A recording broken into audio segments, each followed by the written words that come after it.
grenade. Ayan. Ito aking mga halamang gabi. Ito yung puno ng aking avocado tsaka papaya. Ayan, laki na. Ito naman yung puno ng aking kamyas. Ayan, may mga bunga yung aking kamyas. Ayan, may mga bunga yung aking kamyas. Dito may luya akong tanim. Ayan, may ampalaya akong tanim. Ayan, eto, may mga bunga na yung aking ampalaya. Ayan, may mga bunga na yung aking ampalaya na pinagapang ko lang sa bakod. Ayan.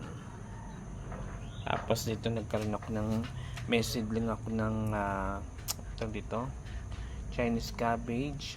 Ay ano, Chinese kangkong nga. Merong basta tatlong klaseng buto itong itinanim ko dito. Binili ko sa TikTok. Dito may singkamas akong tanim. Ayan, may bunga. Ito papaya, bagong sibol itong papaya ko. Dito meron din ako uling avocado. Tapos may mga ampalaya na gumagapang dito sa aking bakuran uli. Ayan, may bunga din laki bunga ng ampalaya, laki. Tapos dito may saluyot ako. Kaya lang yung saluyot ko parang tumanda na. Parang tumanda na yung saluyot ko. Meron din ako ditong dahon ng pandan. Ayan. Ito yung aking ampalaya, laki Ayan. So, eto meron akong gabi dito, yung Francisco kung tawagin. Tapos may papaya ako dito.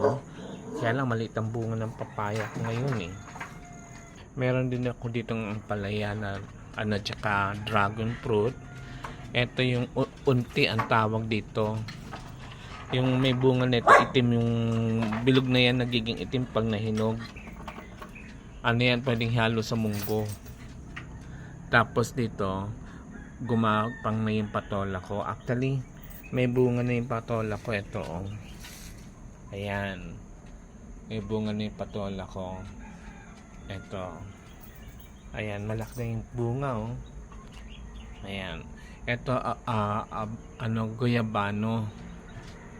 Si Ate Ana may tanim nito, kaso yung ang dito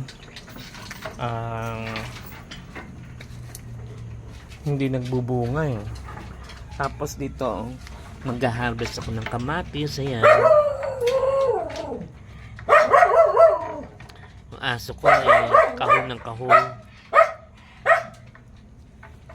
Ito may bunga yung aking kamatis. Ayan. Tapos mayroon akong sili dito.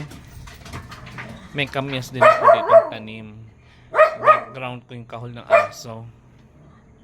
Ito yung aking patola na gumapang dito. Kaya lang nalalagtan dahon ng patola Yung kamatis ko marami akong hinog Pipitasin ko na yung kamatis ko kesa unahan pa ako ng mga ng mga suso. Ayan. Ito may mga hinog kasi baka unahan lang ako ng suso Ayan.